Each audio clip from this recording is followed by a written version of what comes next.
Alright guys, welcome to this YouTube video, and in this video we're going to be looking at solutions to differential equations. And for this particular one, we're going to look at equations solvable by separation of variables, right?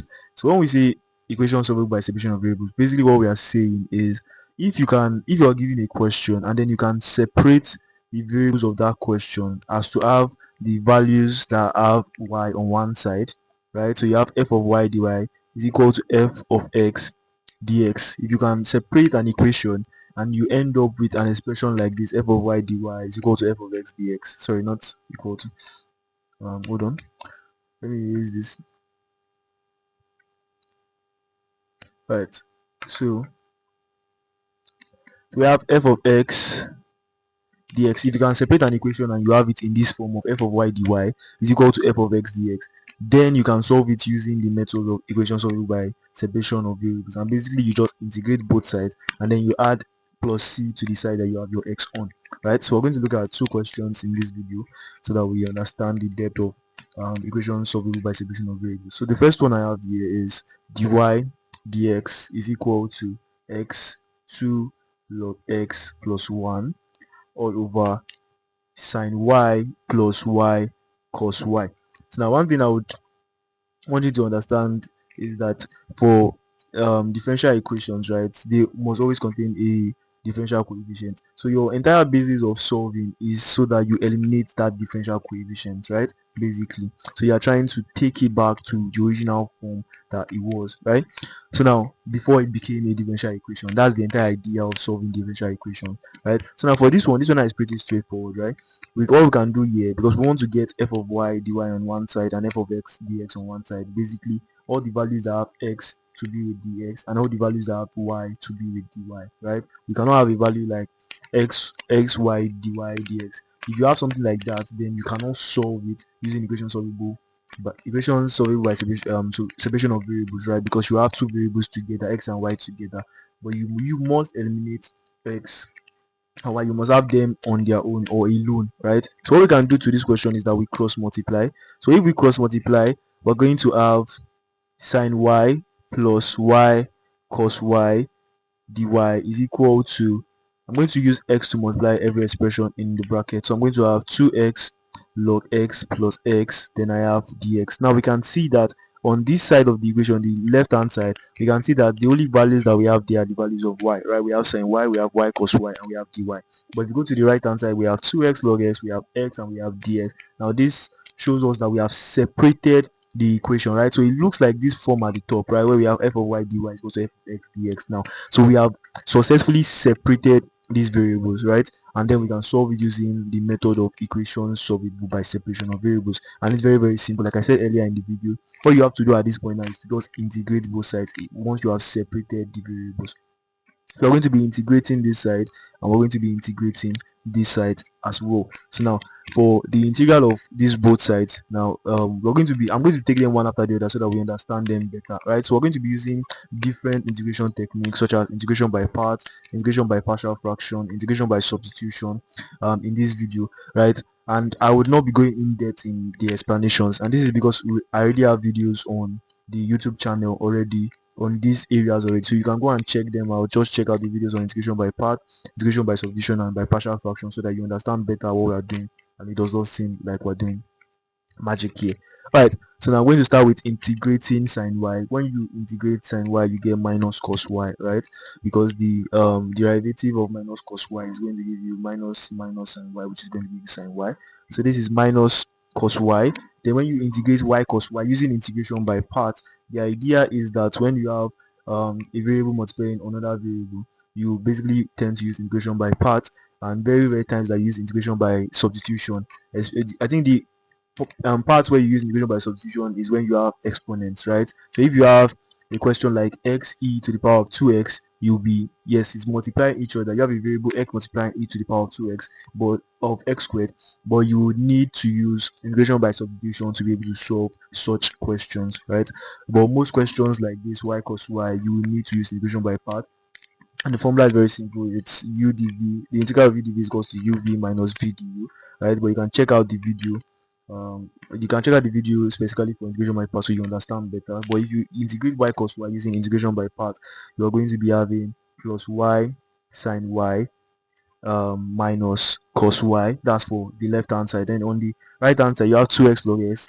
Exactly the same thing again. You have 2x multiplying log x. So you're going to use integration by part, and you're going to have x squared log x minus x squared over 2, and then you integrate x, which will get x squared over 2. Then remember, you are going to add plus c to the side that you have your x on. So now you have so this is going to be plus y, sorry, not minus y, plus y. So cos y is going to cancel out minus y, and then x squared will cancel this, and then your final answer is going to be y sine y is equal to x squared log x plus c. So you have this as your final answer for this question. So it's very simple. The only thing you have to do is just separate the variables, and after separating the variables you would integrate both sides, and then you add plus c to the side that you have your x on.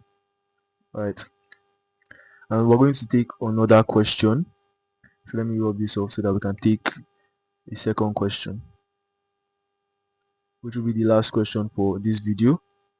You can go and use the HK DAS textbook to practice more questions so that you are perfectly grounded in the topic. Right, so this question now is a little bit more complex than the one that we did before, but it's still very simple. You just have to separate the variables. So we have sec square x tan y dx plus sec square y tan x dy is equal to 0. So you have this question now. So now what we are going to do here, because now if you look at this question, we have sec square x and we have tan y. We have two variables that are different on the same side, and then we have sec square y tan x, two variables that are also different on the same side, and we do not want something like this, right? We do not want this to be the case, and the reason why we don't want this is because we cannot solve it using equation solvable by separation of variables if we have two variables together. Remember, the form that we need to have is f of y dy is equal to f of x dx, right? We need this form, and we do not have this form yet. So now what we can do is that we divide both sides by tan y. When you divide both sides by tan, you are eliminating the variable of y that is with the x, and then you can now solve better, right? So I'm going to be dividing both sides by tan y, and at the same time I'm going to be dividing both sides by tan x, right? Why am I dividing by tan x? If you look at the side that we have dy, you can see that there is an x variable there in tan x, so we have to also eliminate that x variable. So we're going to be dividing also by that tan x, and divide both sides by tan x tan y, right? So tan y here is going to cancel tan y here, tan x here will cancel tan x here, and then our final equation is going to be sec square x over tan x dx plus sec square y over tan y dy is equal to 0. Now you can see here that we have all the variables of x with dx and all the variables of y with dy. We do not have any overlapping variables. So what we're going to do now to make it to be in this form that we have here is just to take this one to the other side, right? So then our final equation is going to be sec square y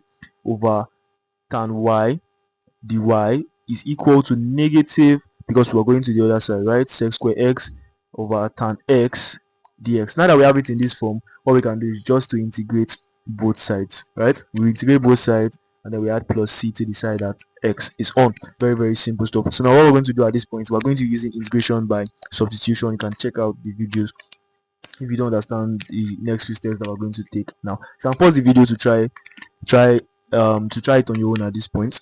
Right, so we're going to say let u equal to tan y. I'm going to solve them simultaneously because they look very the same. So v is equal to tan x, so that we don't confuse ourselves.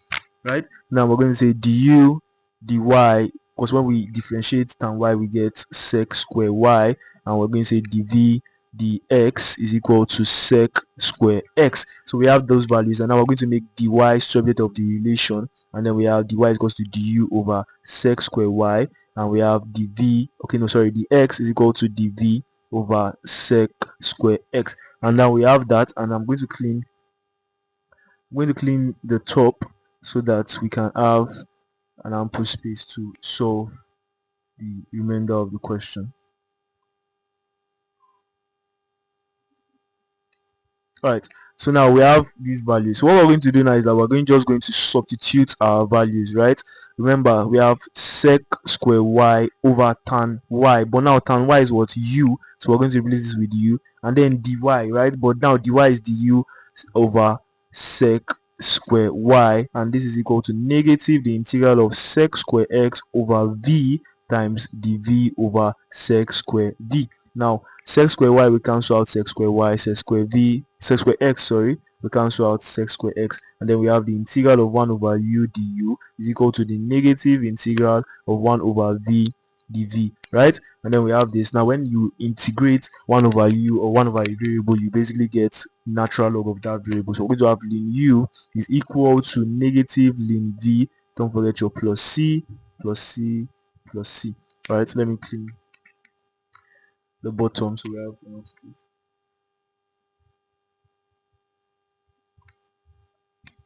Alright, so we have, let me write this, ln u is equal to negative ln v plus c. So we have this, and then we're going to take this negative sign to this side, so it becomes positive. So we have ln u, then we have plus ln v is equal to c. And you know, according to your laws of logarithm, when you have a positive sign or a addition sign in between two logarithms, you can multiply them together. So we have natural log of uv is equal to c, and don't forget that your u is tan y and your v is tan x, so we can just substitute that. So we have natural log of tan y tan x is equal to c, right? And now we can also eliminate this natural log. And how do we do that? Basically, if from there's a very easy convention that we can use. The exponent of the natural log of 1 is equal to 1. Likewise, the exponent of the natural log of x squared is equal to x squared. So basically the exponent can cancel out the natural log, right? So what we can do now is take the exponent of both sides, right? So we take the exponent of the natural log of tan y tan x and equal to the exponent of c. Now because c is an arbitrary constant, whatever you do to c still remains the same, just that in some textbooks they might decide to change the variables just to signify that something has happened to c. Because so they can change the variables to a, or they can change it to b, whatever variable they can change it to. It does not really matter. It's just showing you that it is a constant and something has happened to that constant. So now if you take the exponent of the natural log of tan y tan x, we get tan y tan x is equal to c, right? So that is the answer to this question. So very simple. What you need to do is just separate the variables, and after separating the variables, you take the integral of both sides, and then you add c to the side that you have x on.